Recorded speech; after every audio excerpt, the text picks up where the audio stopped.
This first record, Feelies, Crazy Rhythms, I believe it was their first major full length.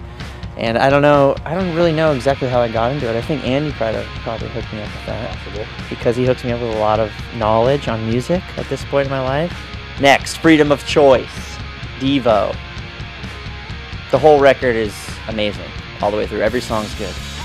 Probably the best one on here, Planet Earth. It's the last song.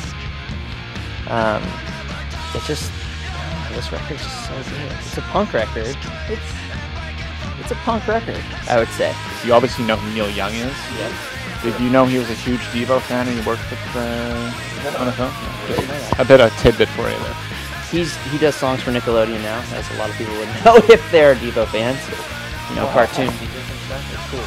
He's a genius. Circle Jerks. Group Sex.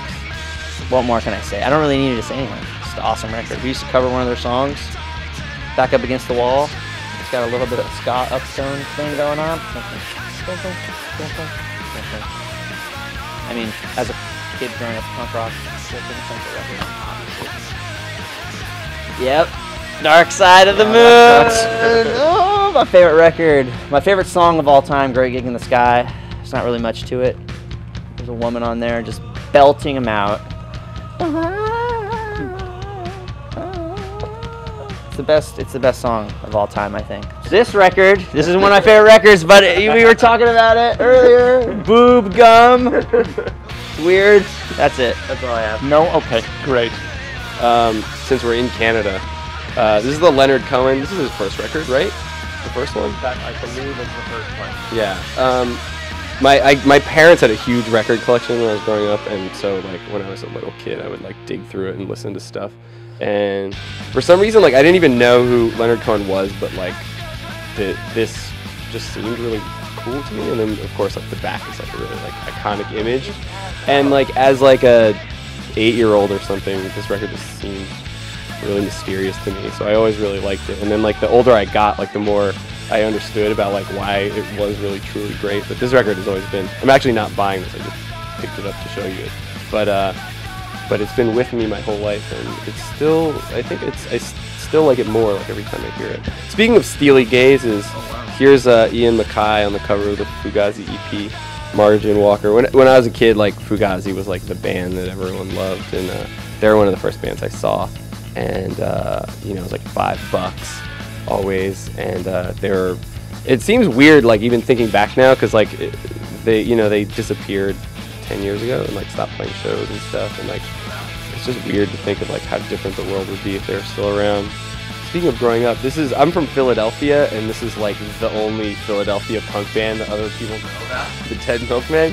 This is their first record, Big Lizard in My Backyard, which is like just a fucking brilliant piece of art. At the show where they got back together, they talked for like 10 minutes about how they missed their friend and how they got back together because their friend committed suicide. And it was like really heavy and sad, and like at one point like the singer just like broke down and started crying and like couldn't talk anymore. And this was in front of like 1,200 people or whatever. And then the guitar player just like waited like 5 seconds and then like interjected, "So what kind of car do you have?" I totally broke the tension, and everyone cheered and laughed. And it was like one of the coolest moments ever, and it broke it. And I don't know, yeah, Dead Milkmen, important band. This is the Cure, A Forest single, 1980 on Fiction. We actually just played 2 festivals with the Cure, which was like a definite like benchmark. I did get off the wall, yeah. Kind of a benchmark in all of our musical lives to like play an event that like the Cure played at the end. So what's the final word before we wrap? Final word. Well, I love this store is really nice. It's the best record store named after a Wrangler Brute song that I've ever been to. And Zulu Nation, come on, 5 Dog. And yeah, thanks for having us. Guys, thanks a lot. Take care and best of luck, and we'll see you in a couple hours. All right. Thank you. Cool if I did. Probably not. I'm like the worst guy with, I hate having stuff around that I don't use. Like I purge all the time. Yeah. So if I don't listen to a record, I'll get rid of it. Oh, you will? Yeah, we have to play in 20 minutes, so Oh, that's cool. see you later.